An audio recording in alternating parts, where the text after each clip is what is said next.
مہنگائی کے خلاف آواز اٹھائیے مفتی صاحب، غریب لوگ بڑے پریشان ہیں. چینی 200 روپے کلو ہے، آٹا 150، دودھ 230، غریب گھر کا کرایہ دے گا یا؟ ہائے اللہ تعالیٰ سب کے اچھے کی رپورٹ رکھے بھائی. اب مجھے لوگ کہہ رہے ہوتے ہیں آپ مہنگائی کے خلاف آواز کیوں نہیں اٹھا رہے. میں مہنگائی کے خلاف آواز اٹھاؤں گا تو کیا مہنگائی کم ہو جائے گی اس سے؟ تم نے آواز اٹھانی ہے نا تو تمیز سے جاؤ، دھرنے دو، کنٹینر لے کے اسلام آباد بند کرو. اس سے تھوڑا سا گورنمنٹ کو تھوڑی سی کچھ ایسا لگے گا جیسے کوئی جوں چل رہی ہے. میں ممبر پہ یا سب علماء کچھ بھی نہیں ہونے والا اس سے، بلکہ میں پھر وہی غربت مہنگائی کی باتیں شروع کر دوں گا تو تھوڑی سی ٹینشن جو شادیوں کی باتیں سن کے ختم ہوتی ہے وہ اور بڑھ جائے گی.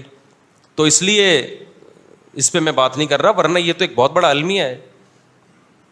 اور دوسرا، غریبوں کی جو مسئلے ہیں حکومت تو اپنی ذمہ داری پوری نہیں کر رہے. اس پہ میں بار بار بیان کرتا ہوں کہ مالدار لوگ کون سا اپنی ذمہ داری پوری کر رہے ہیں.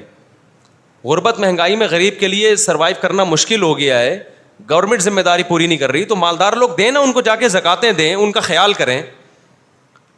کسی کے پڑوسی سے جا کے پوچھ لیں یار آپ کے بل اتنا زیادہ آ گیا، آپ کی تنخواہ تو اتنی نہیں ہے، تو چلو اس دفعہ میں آپ کے ساتھ تھوڑا سا کوآپریٹ کرتا ہوں. گارڈوں کی تنخواہیں دیکھی ہے نا، میں برتاتا رہتا ہوں، گلی کے گارڈ 10-10 ہزار روپے تنخواہیں رکھی ہوئی ہیں. تو کیا گلی والے محلے والے لوگ ان کو 30-40 ہزار تنخواہ نہیں دے سکتے کیا؟ بالکل دے سکتے ہیں، لیکن نہیں دیتے. تو خود عوام کو غریب کا خیال نہیں ہے. احتجاج کروانے کے لیے صبح و شام تقریریں کروا لو ان سے. لوگ آج کل ایسی باتیں کہ مولوی بس نکاح طلاق کے مسائل بتا رہے ہیں، یہ مولوی صرف جنت جہنم کی سسٹم کی تبدیلی کی تو بات نہیں کرتے. بھائی آپ صرف بات ہی کر رہے ہو، کر آپ کچھ بھی نہیں رہے ہو.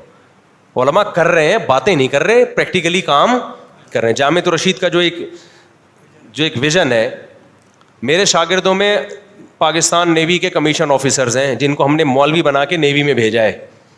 یہ سسٹم تبدیل کرنے کے لیے تو بھیجا ہے نا.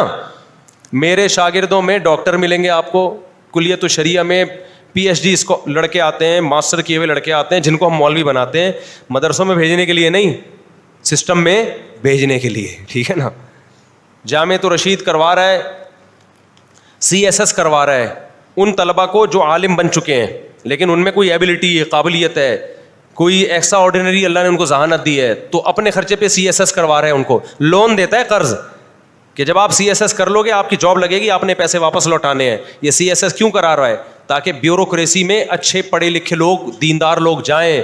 تو یہ ساری کوششیں سسٹم کی تبدیلی کے لیے ہو رہی ہیں. تو مولوی غافل نہیں ہے. اور یہ جو آپ مسجدوں میں جو مولوی ہمارے مدارس پرووائڈ کر رہے ہیں، یہ بھی تو سسٹم کے لیے کر رہے ہیں. اگر یہ مدارس مسجدوں میں مولوی نہ ہو، نماز پڑھانے والا کون ہوگا؟ یہ کہتے ہیں مولوی مسجدوں میں بس نماز پڑھا رہا ہے، یہ بھی تو ایک کام کر رہے ہیں نا. آپ تو وہ بھی نہیں کر رہے، آپ تو وہ بھی نہیں کر رہے. یہ آسان کام تھوڑی ہے 5 ٹائم آپ اس تنخواہ میں نماز تو پڑھا کے، اچھا ان پہ ہو رہا ہے، یہ تنخواہیں لے کے نماز پڑھا رہے ہیں، آپ اس تنخواہ پہ پڑھا لو 5 ٹائم نماز.